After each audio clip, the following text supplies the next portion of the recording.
요한일서 3장 1절입니다.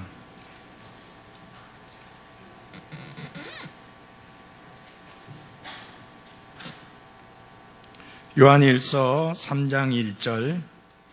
보라, 아버지께서 어떠한 사랑을 우리에게 베푸사 우리가 하나님의 아들들이라 불리게 하셨는가. 그런즉 세상이 우리를 알지 못함은 세상이 그분을 알지 못하였기 때문이라.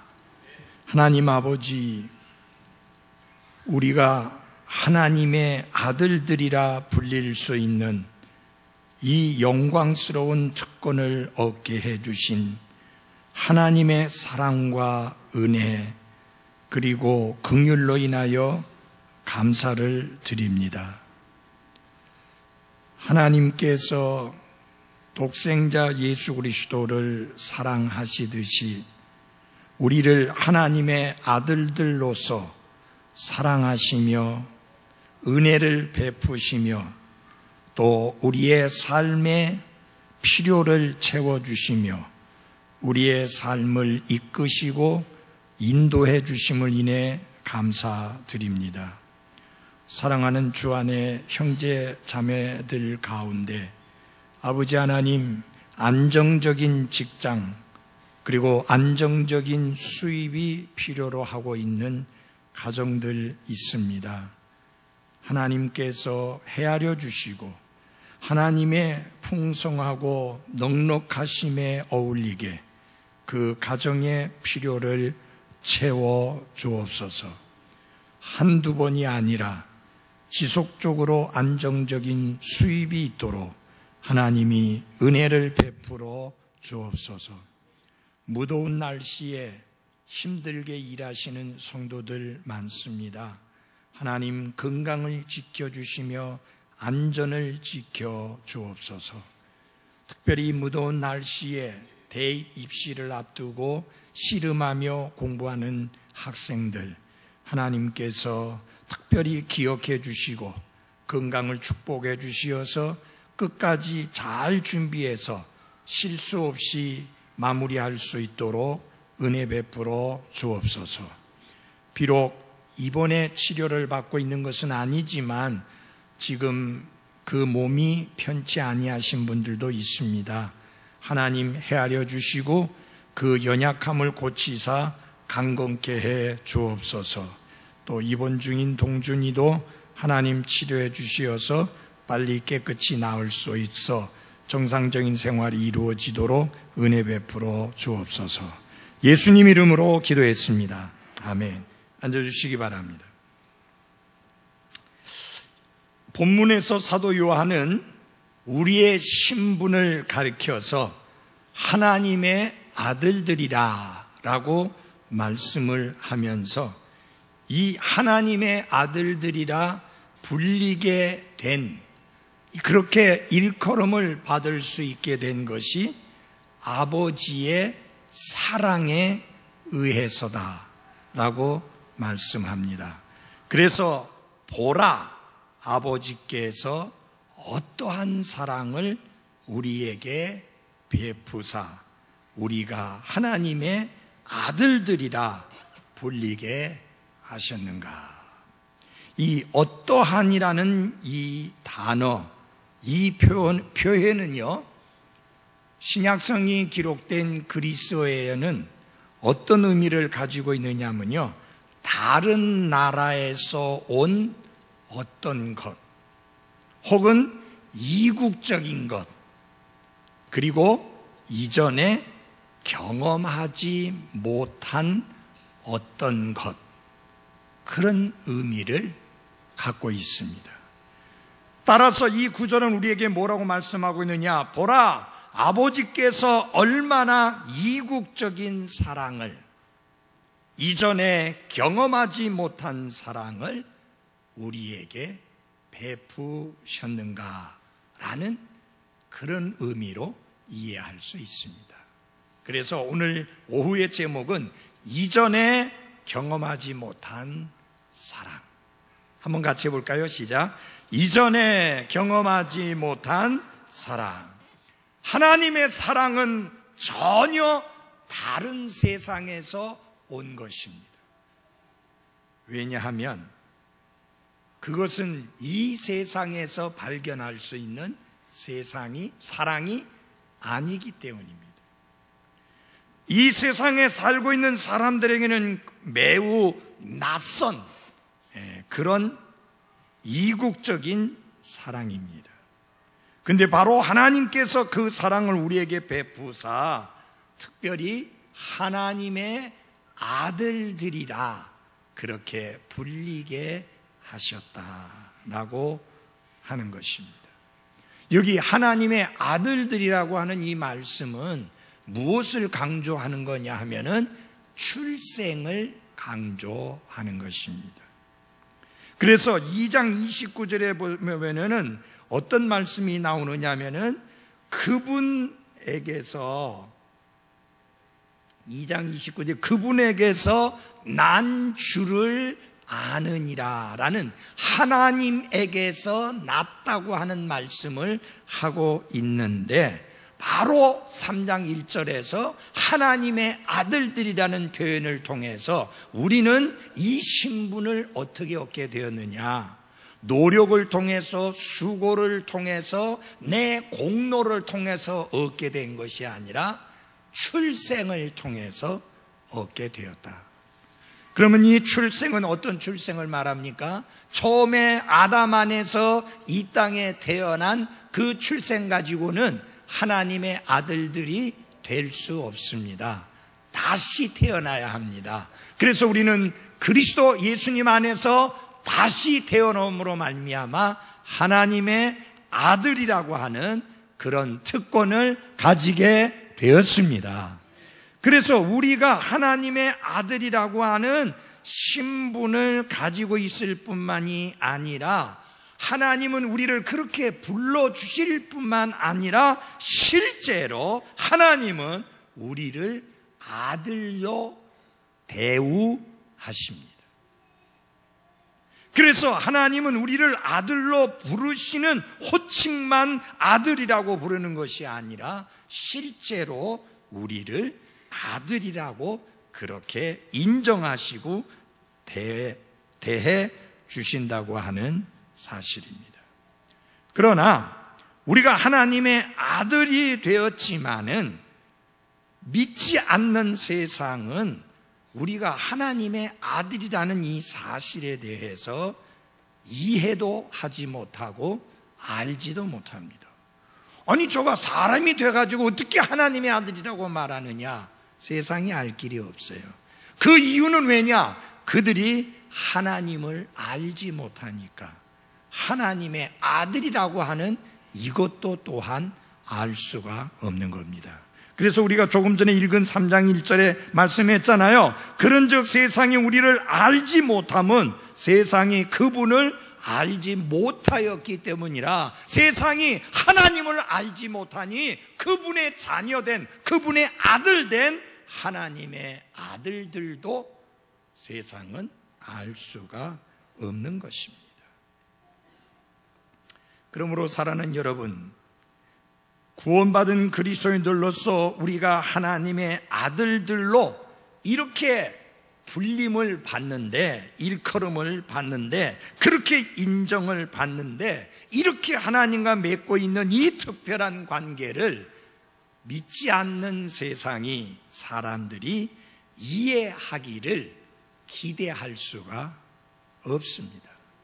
우리가 하나님의 아들이라고 하면서 기뻐하며 감사하며 찬양하며 즐거워하며 그리고 참으로 그 삶 속에서 보람을 느끼고 살아가는 우리의 모습들이 그들에게는 너무 낯선 것이고 이해를 할 수 없는데, 그 이유는 그들이 하나님을 알지 못하였기 때문인 것입니다. 근데 이제 이 말씀 가운데 아주 중요한 단어가 제일 앞에 나오고 있습니다. 제일 앞에 나오는 3장 1절에 제일 앞에 나오는 내용 함께 같이 읽어볼까요? 뭐예요? 시작. 보라. 이 보라라고 하는 감탄사로서 시작이 되는 것을 우리가 발견할 수가 있습니다. 이 보라라고 하는 이 감탄사는 어떤 의미로 사용되어지느냐 하면은 그 중요성으로 인해서 우리가 주의를 기울여야 되고, 그리고 우리의 주의를 환기시키거나, 그 다음에 이 감탄사 뒤에 나오는 문장이나 명령이나 그 말씀을 강조할 때 이 단어를 감탄사 보라라는 단어를 씁니다. 그러니까 여러분이 보라라고 하는 단어를 가볍게 쉽게 넘어가면 안 됩니다. 예를 들어서 침례자 요한이 사람들에게 크게 외쳐 설교하면서 뭐라고 했느냐? 보라! 세상 죄를 제거하시는 하나님의 뭐예요? 어린 양이로다. 그러니까 그분이 누구냐? 예수 그리스도이신데 그분을 힐끗 쳐다보고 끝나지 말고 그분을 주의하여 관찰하고 주목하여 보고 주의하여 살펴보라고 하는 것이 침례자 요한의 설교 요지였습니다. 그리고 이런 고린도후서 5장 17절에 보면 그러므로 누구든지 그리스도 예수님 안에 있는 자는 새로운 창조물이라 옛 것들은 지나갔으니 해놓고 그 중간에 무슨 말씀이 나오냐면 보라 모든 것이 새롭게 되었더라. 여러분 보라라고 하는 단어가 중간에 끼어 있습니다. 아주 중요한 의미가 있습니다. 여러분 지나가버린 사라져버린 옛 것들이 있어야만 보십시오 모든 것이 새롭게 되었습니다라고 주장할 수 있는 것입니다.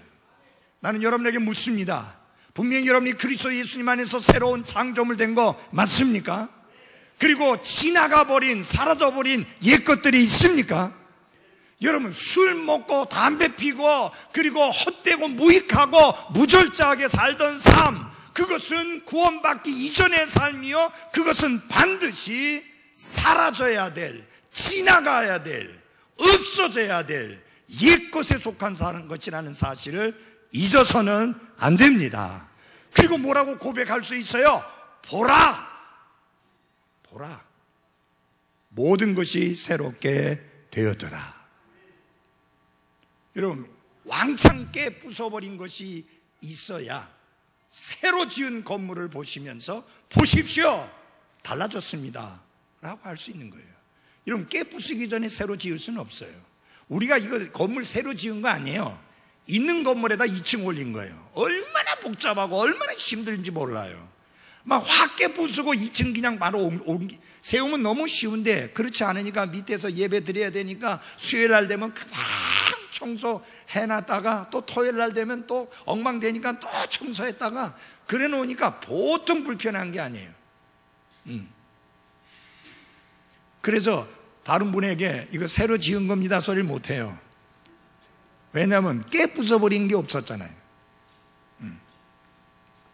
이 보라라고 하는 단어가 그만큼 중요한 의미를 가지고 있습니다. 이것은 그야말로 경이로움을 나타내는 단어인데요, 사도 요한은 자신이 구원받고 난 이후에 정말 놀라운 삶을 살았습니다. 그는 구원자 예수 그리스도를 통해서 구원받았지요. 그분에게서 하나님의 말씀을 받는 하루하루 그 순간순간이 얼마나 감격적이고 얼마나 감동적이고 얼마나 복이 되고 얼마나 기쁨이 되고 얼마나 경이로운지 이루 말할 수가 없습니다. 예수 그리스도께서 하나님의 아들로서 행하시는 놀라운 일들을 지켜보면서 그는 정말 많은 놀라운 것들을 보고 경험하게 되었습니다. 그뿐만 아니라 하나님은 여기 사도 요한에게 특별한 은혜를 베푸셔서 사도 요한에게 장차 일어날 일을 파노라마 사진처럼 쫙 펼쳐서 보여주셨습니다. 예수님이 말씀하신 그대로예요. 내가 다시 올 때까지 그 사람을 살려둔들 베드로야 너하고는 무슨 상관이 있느냐? 너는 나를 따르라. 내가 다시 올 때까지 그를 살려둔들, 실제로 살려주셨잖아요. 예수님 다시 오실 때까지. 예수님 다시 오시는 모습 보았지요. 그 이후에 이어지게 될 하늘의 영광스러운 광경과 이 땅에 임하게 될 끔찍한 대환란과 그리고 이어지는 천연왕국과 그리고 크고 흰 왕자의 심판, 그 이후에 이루어지는 새하늘과 새 땅 다 보았어요. 얼마나 경이로운 모습입니까? 그러니까 사도 요한은 보라라고 하는 말씀의 의미가 얼마나 중요한지를 잘 알고 있는 사람입니다. 사도 요한은 무엇을 보라고 하는가?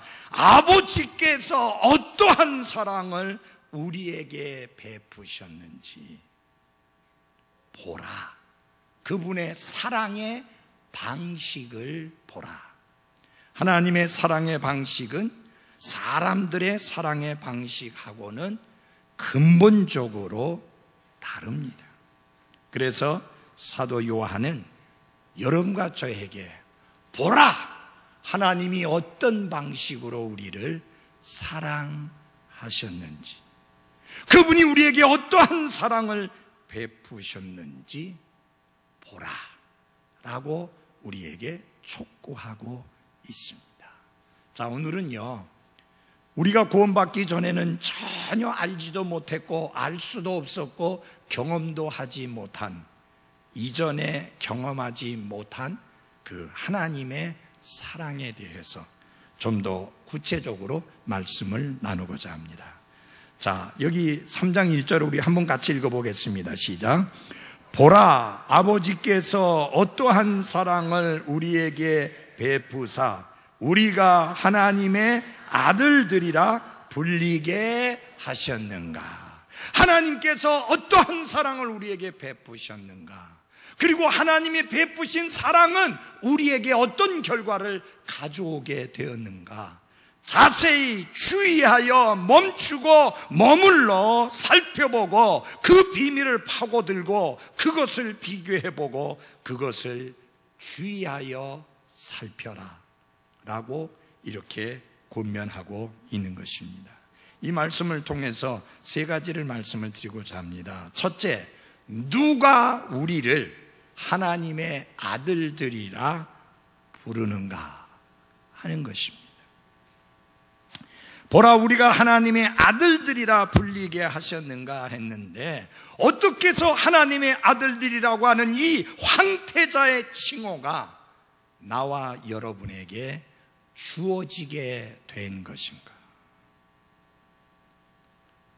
우리를 하나님의 아들이라고 부르시는 그분은 누구신가 하는 것을 살펴보겠습니다.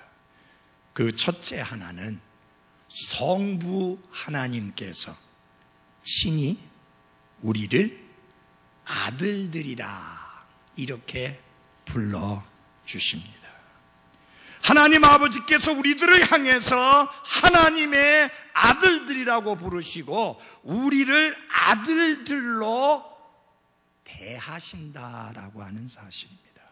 부르기만 아들이라고 하는 게 아니라 실제로 우리를 아들로 대해 주신다라는 사실입니다. 표사 선교사님이 살아계실 때 다른 분들이 좀 오해를 하셨어요. 그분이 저에게 편지를 할 때 사랑하는 아들, 며느리, 손자, 손녀에게 라고 이렇게 편지를 쓰셨어요. 쓰실 때. 그러니까 그 편지를 본 사람들이 있어요. 그래서 그분들은 어떻게 생각했느냐. 김희용 목사가 표사 선교사님의 양자다, 그렇게 생각했어요. 그런데 잘 들어주십시오. 편지를 쓸 때만 아들아 라고 했지 실제로는 아들이 아니었습니다. 아들로서 대하시지도 않았습니다.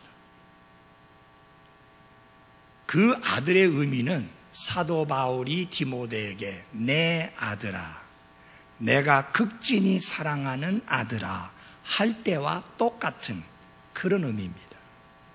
근데 하나님이 우리를 아들이라고 부르실 때 그런 의미 아닙니다.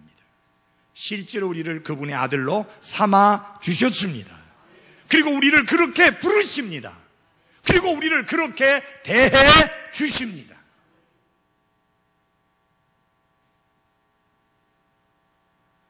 그래서 하나님은 이렇게 말씀합니다. 구원받은 그리스도인들을 향하여서 하나님의 아들들이라고 부르시면서 이렇게 말씀하는 거예요.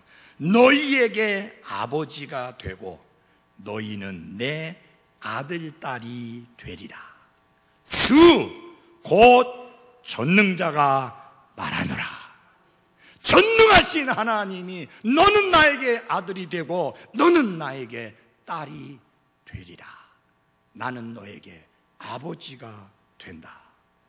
얼마나 귀하고 복된 특권이요 은혜입니까? 사랑하는 여러분, 하나님은 진리의 하나님이시기에 그분은 진실만 말씀하시기에 우리는 그 말씀을 믿을 수 있고 그 말씀을 확신할 수 있고, 그래서 우리는 하나님의 아들이라고 하는 확신을 가집니다. 그분의 아들 된 자들을 하나님께서 그분의 진노를 쏟아부으시는 끔찍한 대환란의 기간에 이 땅에 남겨두시어서 그 끔찍한 환란을 당하게 하지 않으실 것이라고 하는 것은 뻔할 뻔짜입니다.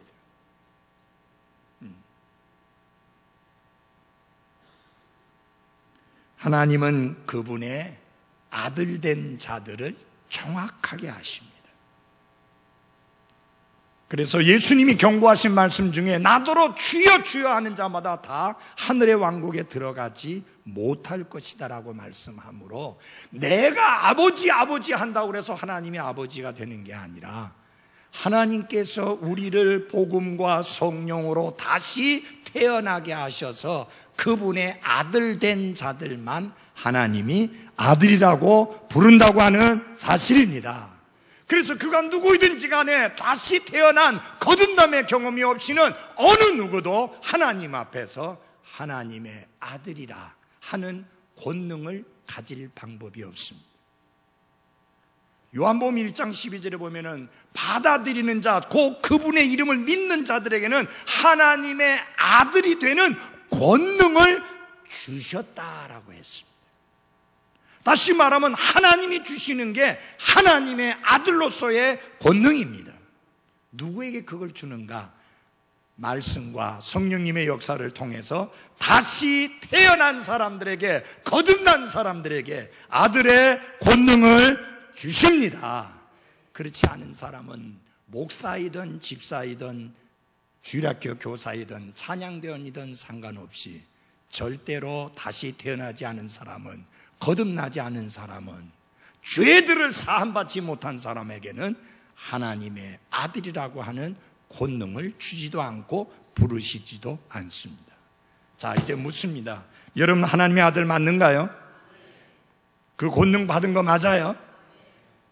그 권능을 받은 자에게 하나님께서 말씀하시기를 너희에게 아버지가 되고 너희는 내 아들, 딸이 되리라고 말씀합니다.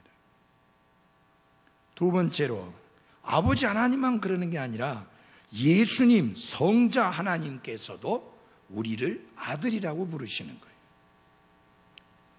그래서 예수님이 이런 말씀을 하셨어요. 요한복음 20장 17절에서 내 아버지 곧 너희 아버지다, 그렇게 예수님이 말씀을 하셨고요. 그래서 예수님은 우리를 형제라 부르기를 부끄러워하지 아니하신다. 예수님께서 우리가 하나님의 아들이라고 그렇게 불러주시는 것을 볼 수 있는 게 내 아버지 곧 너희 아버지다, 그렇게 말씀하셨습니다. 사랑하는 여러분, 성자 하나님께서도 우리를 아들이라고 불러주시는 거 감사합니다. 그분이 우리를 형제라 부르기를 부끄러워하지 않았다. 여러분, 이 얼마나 놀라운 영광이에요. 예. 때로는 종종 보면은 형제의 난이라고 하는 싸움을 할 때 보면, 돈 때문에 많이들 싸우잖아요. 그럴 때 보면요, 도대체 저 두 사람이 형제인지 확신이 안 가요. 그리고 서로가 어떻게 하냐면, 내가 내 동생이라는 게 막 부끄럽다. 나도요, 당신이 내 형님이라는 게 부끄럽습니다. 돈 때문에 그렇게 죽기 살기로 싸워요. 근데 거룩하신 예수님이, 완전하신 예수님이, 하나님의 아들이신 예수님이 우리를 형제라 부르기를 부끄러워하지 아니하신다. 이게 얼마나 놀라운 특권이에요.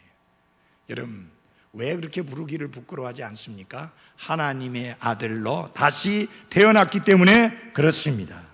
근데 여러분, 우리 형님 되신 예수님이 우리 보고 형제라고 부르기에 부끄러워하지 않을 만한 그런 실제적인 삶을 살아가야 합니다. 여러분, 성경을 잘 보십시오. 성경은 항상 두 가지를 가르칩니다. 여러분은 구원받는 그 순간에 그리스도 예수님 안에서 하나님 앞에 받아들여졌습니다. accepted, 받아들여졌어요.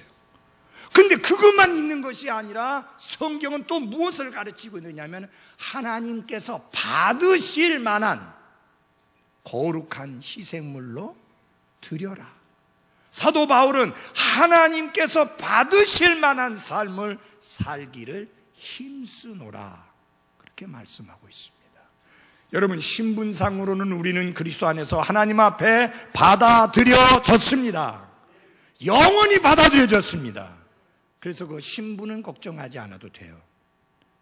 근데 이 잘못된 사람들이 하는 것 중에 뭐가 있느냐면요, 구원받은 그리스도인인데 그 삶 속에서 좀 그리스도인 나온 모습을, 자기가 볼 때 좀 마음에 안 드는 모습을 보이면 매번 무엇으로 공격하느냐, 너 구원받지 않아서 그런 거야 하고 항상 구원으로 몰아붙이는 분들이 있어요. 여러분, 구원은 시작이지 전부가 아니에요. 여러분, 잘 보십시오. 아기가 태어나면 똥 싸고 오줌 싸고 하죠. 해요, 안 해요? 이야기해보세요. 해요, 안 해요? 근데 아이가 똥 싸고 오줌 싼다고 막 뭐라고 하면서 너 태어난 거야, 안 태어난 거야? 그럴 수 없잖아요. 여러분, 똥 싸고 오줌 싸도 그 아이가 훨씬 나은 게 뭐냐면은 생명이 없어 죽어 있는 인형보다 훨씬 나아요. 맞아요? 거듭난 사람은 똥 싸고 오줌 싸지만 아기, 생명을 가진 자고, 거듭나지 못한 자는 모양새는 그럴듯한데 인형이에요. 뭐가 없어요? 생명이 없어요. 그래서 이 아이에게 문제가 있을 때는 성숙한 아이가 되도록 도와줘야지, 맨날 출생 문제를 들고 나온다면 그건 말이 안 되는 거예요. 여러분, 두 가지 분명히 해야 됩니다. 분명히 구원받은 것을 확실히 해야 됩니다. 그 다음에는 어디다가 초점을 맞춰야 되느냐, 성숙한 그리스도인의 삶, 예수 그리스도를 닮아가는 삶에 초점을 맞춰야 하는 것입니다. 우리는 그리스도 안에서 영원히 받아들여졌습니다. 그런데 매일의 삶 속에서 우리의 삶은 하나님께서 받으실 만한 희생물로 드리는 삶을 살아가야 하는 것입니다. 아시겠어요? 자, 한번 보십시다. 요새 자식들 교육만큼 힘든 게 없어요. 정말 애 많이 먹이죠, 자식들. 우리 교회 학생들, 청년들은 안 그래요. 너무너무 말 잘 들어요. 그래서 부모님을 아주 편안하게 해드려요. 찔리는 사람은 회개하고. 예. 그런데 여러분 보십시오. 잘 안 할 때, 부모의 말을 거역할 때 너 이제부터 내 아들 아니야, 그럴 수는 없어요. 그가 내 가정에 태어나면서 그는 영원히 받아들여진 거예요, 내 자녀로. 근데 받아들여질 만한 삶을 살아야 되고 행동을 해야 되는 거예요. 자식이 똑같은 거예요, 여러분. 그래서 사랑하는 그리스도인 여러분, 매일의 삶 속에서 중요한 거는 내 말이, 내 행동이, 내 삶이 하나님께서 받으실 만한 희생물로 드리는 그런 삶이 되게 해야 되는 게 맞습니다. 여러분, 하나님 앞에 어떤 희생물인지 가지고 와서 드리기만 하면 하나님 다 받으셨나요? 아니잖아요. 하나님께서 받으실 만한 희생물이 있었고 하나님께서 받으실 수 없는 희생물이 있었어요.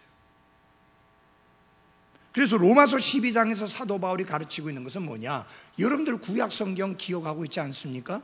하나님 앞에 희생물을 드릴 때 아무거나 끌고 와서 하나님께 드리기만 하면 하나님 받은 게 아니지 않습니까? 하나님께서 받으실 만한 희생물이 있었던 것처럼 이제 여러분의 몸을 하나님이 기쁘게 받으실 만한, acceptable, 받으실 만한 희생물로 드리십시오, 그렇게 말씀하고 있는 겁니다. 그 다음에 여러분, 성령 하나님께서도 역시 우리를 하나님의 아들이라 부르십니다.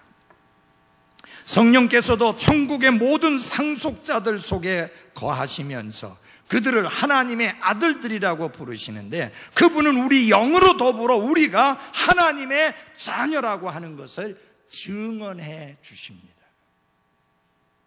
여러분, 때때로 내 삶이 하나님 앞에 반듯하지 않을 때, 나 구원받았나? 나 정말 하나님 자녀 맞아? 이렇게 흔들릴 때, 정말 구원받은 사람이면, 정말 다시 태어난 사람이면 그 속에 성령 하나님이 계시니까 그 성령 하나님이 얘야, 너는 하나님의 자녀야 라고 우리 속에서 증언해 주십니다. 그래서 이 성령을 가리켜서 뭐라고 했느냐, 양자 삼으시는 영이라고 했는데, 그 양자 삼으시는 영이 우리에게 주어졌고, 그로써 우리가 하나님을 아바, 아버지라 부를 수 있게 되는 겁니다. 양자 삼으시는 영이 누구냐? 성령님이시다.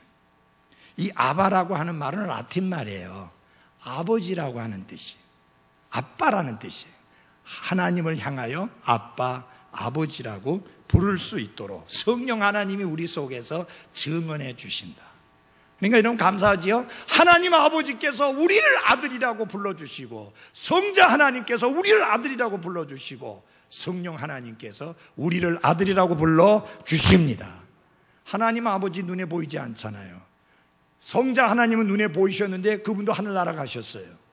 그런데 이제 성령 하나님은 우리 속에 보내주셔가지고 365일 24시간 내가 하나님의 아들이심을 증언해 주시는 것을 감사해야 하는 것입니다. 그래서 여러분, 우리가 이제 이 땅에서 믿음의 생활을 살면서 붙들고 살아야 되는 게 두 가지예요. 하나님의 말씀과 성령 하나님의 증언입니다. 아멘. 이 두 가지만이 확실해요. 그래서 여러분 잘 보십시오. 이스라엘 백성이 이집트에서 나와서 약속의 땅을 향해서 가는 동안에 하나님이 그들에게 주신 게 두 가지 있어요. 하나는 불기둥이고 하나는 무슨 기둥? 구름 기둥이에요. 이 두 가지가 이스라엘을 인도했어요. 낮에는 50도 이상 올라가는 땡도 위에 그늘을, 구름 기둥을 통해서 그늘을 제공해 주심으로 인도하시고 보호해 주셨고, 밤에는 영하로 떨어지는 사막의 날씨에 그들에게 불기둥을 주셔서 따뜻하게 해주심으로 추위를 막아주셨어요. 이 두 가지가 항상 떠나지 않고 그들과 함께 있었습니다. 마찬가지로 여러분과 저에게 항상 떠나지 않냐고 우리에게 있는 두 가지 기둥이 있는데, 하나는 불기둥, 그 다음에 구름 기둥인데, 하나는 하나님의 말씀이요, 또 다른 하나는 성령 하나님이십니다. 이 두 가지가 우리의 삶을 인도합니다. 그래서 감정 믿지 마십시오. 정말 못돼 먹은 거예요. 그건 믿을 수 없는 거예요. 뭐 믿어야 돼요? 말씀 믿어야 돼요. 아멘. 말씀을 의지해야 돼요. 또 하나는 뭐냐면 성령 하나님, 우리 안에 거하시는 성령 하나님. 근데 여러분, 이 성령 하나님이 독립적으로 독자적으로 역사하시는 게 아니라 이 말씀 통해 역사해요. 항상 중요한 거는 이것을 펴셔야 돼요. 성경이 열린 책이 되게 해야지, 성경이 여러분의 삶에 닫힌 책이 되게 해서는 안 됩니다. 그래서 하나님이 무엇라고 말씀하시는지를 알기 위해서 늘 이 책을 열어야 하는 것입니다. 그래서 아버지 하나님, 아들 하나님, 성령 하나님께서 우리를 아들이라고 불러주신다. 두 번째로, 어떻게 하나님의 아들들이 될 수 있었는가라고 하는 것입니다. 어떻게 해서 우리가 하나님의 아들들이 될 수 있었는가? 3장 1절 첫 부분 같이 읽어보겠습니다. 시작. 보라, 아버지께서 어떠한 사랑을 우리에게 베푸사 우리가 하나님의 아들들이라 불리게 하셨는가. 결국 무엇이 우리를 하나님의 아들들이라고 불리는 일에 관련이 되었는가? 그게 뭐예요? 아버지의 어떠한 사랑입니다. 그 어떠한 사랑, 이전에 경험하지 못했던 이국적인 그 사랑이 바로 여러분과 제가 하나님의 아들들이라고 불리게 했다라고 하는 것입니다. 그래서 우리는 우리가 하나님의 아들이 되는 데 있어서 엄청나게 큰 사랑이 개입된 것을 잊어서는 안 됩니다. 어떠한 사랑을 우리에게 베푸사 아버지의 사랑 때문에 우리가 아들이 될 수 있었는데, 그 사랑은 어떤 사랑이냐? 다 같이 한번 합시다. 강렬한 사랑. 그것은 강렬한 사랑입니다.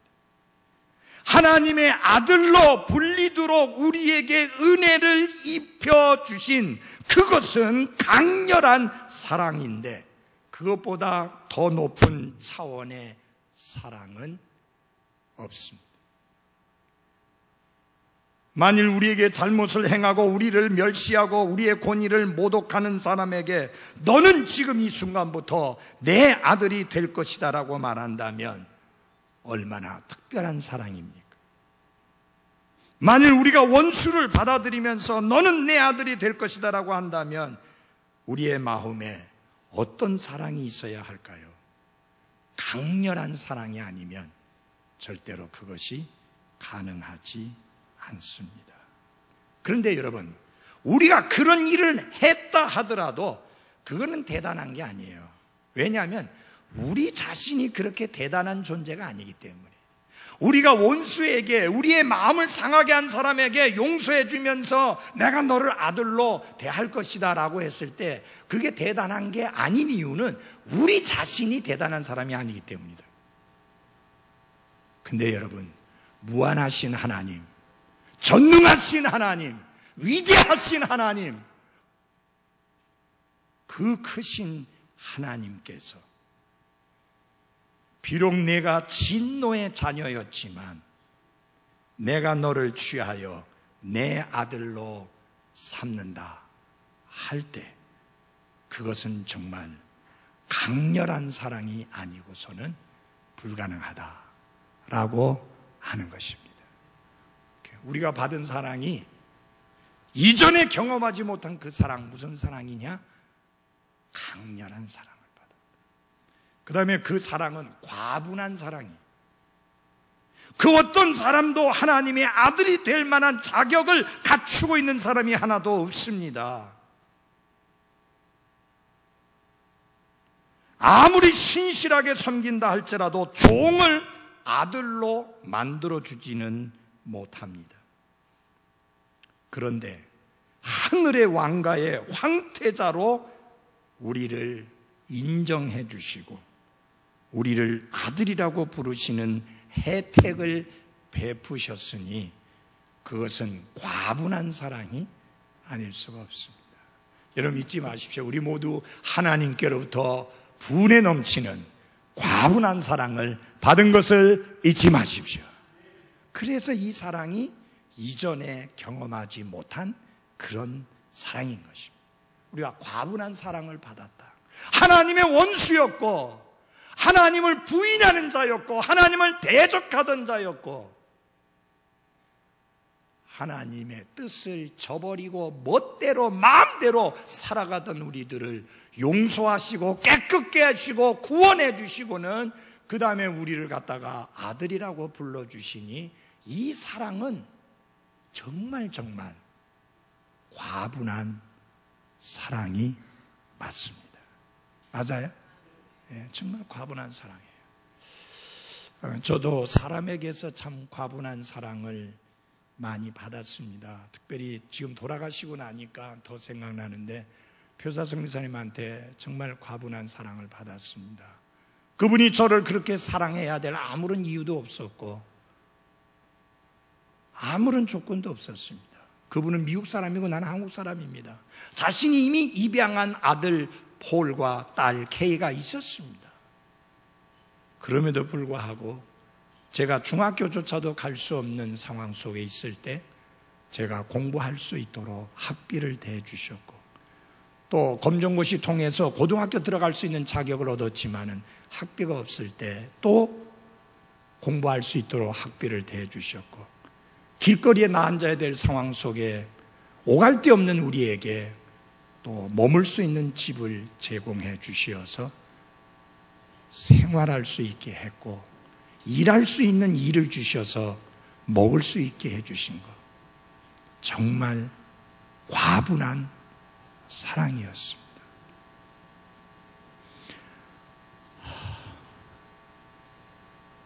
돌아보면 어떻게 저에게 그런 사랑을 베풀 수 있었는가라고 생각할 때 그분이 하나님께 받은 과분한 사랑 때문에 그러하셨다라고 믿습니다. 이 성탄절이 되면 미국에서 정규적으로 보내는 선교 헌금 말고 개인적으로 사랑의 헌금이라고 해서 선교사님들을 개인적으로 쓰시라고 이렇게 개인들이 이렇게 붙여옵니다. 그러면 꼭 거기에서 떼가지고 저에게 또 보내주시는 거예요. 그분 함께 사역하는 사역자가 그렇게 여러 명이 있었는데, 수십 명이 있었는데 그 중에서 저에게만 그렇게 보내주셨으니까 제가 과분한 사랑받은 거 맞죠? 맞아요?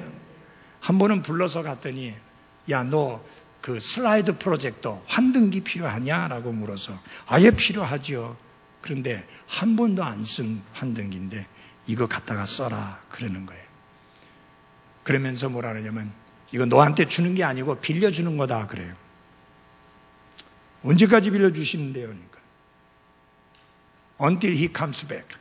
그분이 다시 올 때까지, 예수님 다시 오실 때까지 빌려준다 그래요. 그래서 제가 뭐래요? That's enough. 그럼 충분하다. 그때 다시 성사님 돌려드릴게요. 그렇잖아요. 주님 다시 오실 때까지만 쓸 수 있으면 되는 거 아니에요? 정말 과분한 사랑을 받았습니다. 그러나 그 사랑이 아무리 과분한 사랑이라 할지라도 하나님이 나를 사랑하사 나를 하나님의 아들이 되게 하는 특권을 주신 그 사랑만큼 그렇게 과분한 사랑은 아니라고 하는 것입니다. 그 다음에 여러분, 하나님이 우리에게 베푸신 사랑, 그것 때문에 하나님의 아들들이라고 불리게 됐는데 이게 무슨 사랑이냐? 영원한 사랑이에요. 다 같이 합시다. 영원한 사랑. Everlasting love입니다. 영원한 사랑입니다. 하나님께서 우리를 하나님의 아들들이라 불리게 하셨다면 그 일은 끝난 것이고, 그리고 그것은 영원히 완성된 것이며 그 누구도 바꿀 수 없는 분명한 사실입니다. 왜요? 그분이 나를 영원한 사랑으로 사랑하시기 때문입니다. 종은 영원히 집에 머물지 못하지만 아들은 영원히 집에 거합니다. 종은 그 섬김이 시작이 있는가 하면 끝이 있습니다. 자, 너 이제 그만 일해. 네가 알아서 이제 살아 하고 내보낼 수 있어요. 그러나 아들은 그게 아니에요.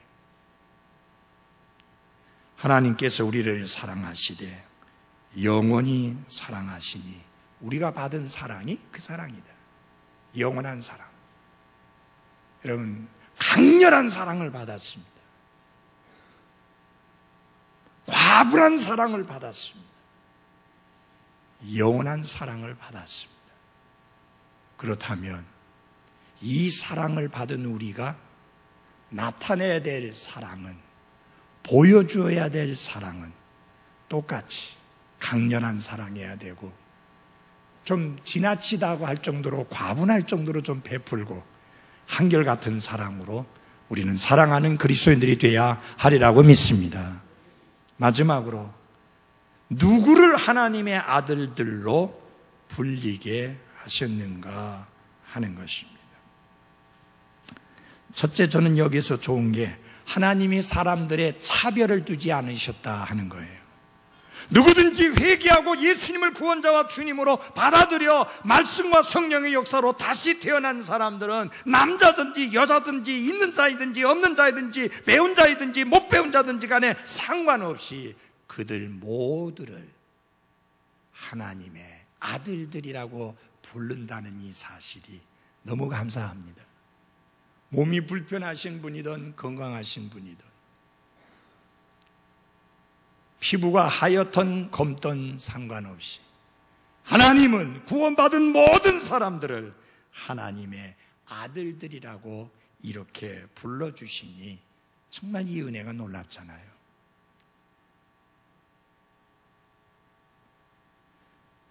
하나님의 독생자 예수 그리스도에 대해서 성경이 뭐라고 말하는지 압니까? 하나님의 모든 천사들은 그에게 경배하라, 그렇게 말씀했습니다. 우리는 경배를 받을 만한 신성을 가지고 있는 존재가 아닙니다. 그런 면에 있어서 우리는 예수님과 결코 동등하지 않지만은 하나님께서 독생자 예수 그리스도를 사랑하시듯이 우리를 사랑하시고 동일한 사랑을 베푸시면서 우리를 아들이라고 부르시는데 차별 대우하시지 않는 것을 인해서 정말 감사합니다. 아멘. 예. 이 세상에 얼마나 차별 대우가 심합니까? 맞아요? 미국의 제일 큰 갈등이 뭐예요? 흑백 갈등이에요. 요새는 좀 나아요. 옛날에는요, 흑인 먹을 수 있는 수도꼭지가 따로 있고 백인 먹을 수 있는 수도꼭지가 따로 있어요. 어느 학교에서는 흑인들은 일체받지 않는 학교, 심지어 어떤 교회에서는 흑인은 사양합니다라는 팻말까지 붙일 정도로 정말 차별 대우가 많습니다. 제가 다녀보면 그래도 동양인이라서 좀 괜찮을 것 같죠? 아니요. 미국 백인들이 백인 다음에 치는 사람이 누구냐면 흑인이에요. 그 다음에 일본 사람들 잘 쳐줘요. 대한민국 사람은 저 밑에 밀려 있어요. 중국 사람보다 앞섰는데 요새는 중국 사람한테 밀리고 있어요. 차별대우. 한 번은 공항에서 이제 검색하는 거기에 있는데 내가 볼 때 내보다 새파랗게 젊은 녀석이 저보고 어이 젊은이 이리 와 이러더라고요. 이런 싸가지가 없는 놈을 만나요.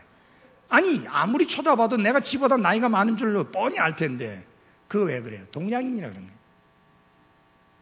이 땅에서는요 어쩔 수 없이 차별 대우가 있습니다. 세계에서요 다른 나라 사람들에 대해서 차별 대우 제일 심하게 하는 나라 사람이 누구냐? 대한민국 사람이에요. 여러분 다른 나라에서 그래도 좀 이 코리안 드림을 안고 이 한국에 와서 돈 좀 벌어서 가서 가족들하고 좀 편하게 살겠다고 왔는데 그렇게 차별 대우해서 업신여기고 무시하고 욕하고 때리고 그래 차별 대우하는 게 우리나라 사람이에요, 여러분. 우리가 실제로 하와이에서 미국에서 그렇게 차별 대우 받으면서 소름을 겪어놓고도 더 잘해줘야 되는데 더 못해주는 거예요. 여러분 이 세상에서는 그래요. 근데 우리 하나님 앞에는 그런 차별 대우가 전혀 없음을 감사하십시오. 하나님은 있는 사람 없는 사람 차별 대우하지 않습니다. 배운 사람 못 배운 사람 차별 대우하지 않습니다. 사회적으로 신분이 높은 사람하고 그렇지 않은 사람하고 차별 대우하지 않습니다. 성공한 사람하고 성공하지 못한 사람 차별 대우하지 않습니다. 건강한 사람하고 몸이 약한 사람하고 차별하지 않습니다. 주님은 구원받은 모든 사람들을 향하여 아들이라 부르고 계시니 너무 감사합니다. 아멘. 그래서 하나님이 차별 대우 안 하시는데 왜 우리가 차별합니까? 절대로 차별하지 마십시오. 있으면 뭐 얼마나 있습니까? 배웠으면 뭐 얼마나 배웠습니까? 알면 뭐 얼마나 잘합니까? 가졌으면 뭐 얼마나 가졌습니까? 건강하면 뭐 얼마나 건강합니까? 잘났으면 뭐 얼마나 잘났습니까? 예쁘면 뭐 얼마나 예쁩니까? 똑똑하면 얼마나 똑똑하다고 차별 대우합니까? 여러분 사람들이 교회에 와서 절대로 이런 차별 대우를 받지 않게 하셔야 합니다. 먼저 계신 분들 나중에 온 사람들 차별 대우하지 마십시오.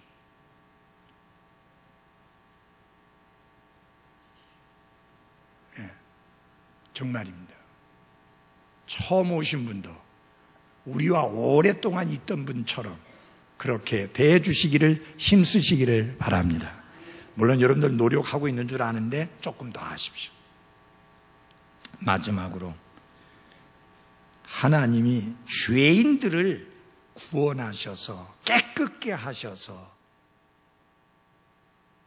아들들이라고 부른다는 게 놀랍습니다. 하나님의 원수잖아요. 하나님을 대적하는 자잖아요. 하나님을 부인하는 자잖아요. 그런데 하나님께서 그들을 구원하셔서 깨끗게 하시고 그 더덥고 연약하고 죄 많고 더럽고 결점투성이의 죄인들을 깨끗게 하시고 용서하시고 하나님의 아들이라고 불러주시니 정말 우리가 받은 사랑이 이전에 경험하지 못한 엄청난 사랑을 받았다. 그러므로 사랑하는 그리스도인 여러분, 하나님의 아들 예수 그리스도께서 왜 사람의 아들이 되시는지 알아요? 사람의 아들인 여러분과 제가 하나님의 아들이 되도록 하시기 위함입니다. 그래서 언제나 그분 예수 그리스도는 나보다 크신 분이십니다. 내 삶의 그 무엇보다 예수 그리스도가 크신 분이 되게 하시기를 바랍니다. 이번에 우리 중고등부 학생들 학생부 수련회 가는데 주제가 뭐냐면 그분은 나보다 크시다. 나보다만 큰 게 아니에요. 나의 부모보다 크시고 나의 친구보다 크시고 나의 남편, 나의 아내보다 크신 분이 예수 그리스도 그분이십니다. 기도하겠습니다.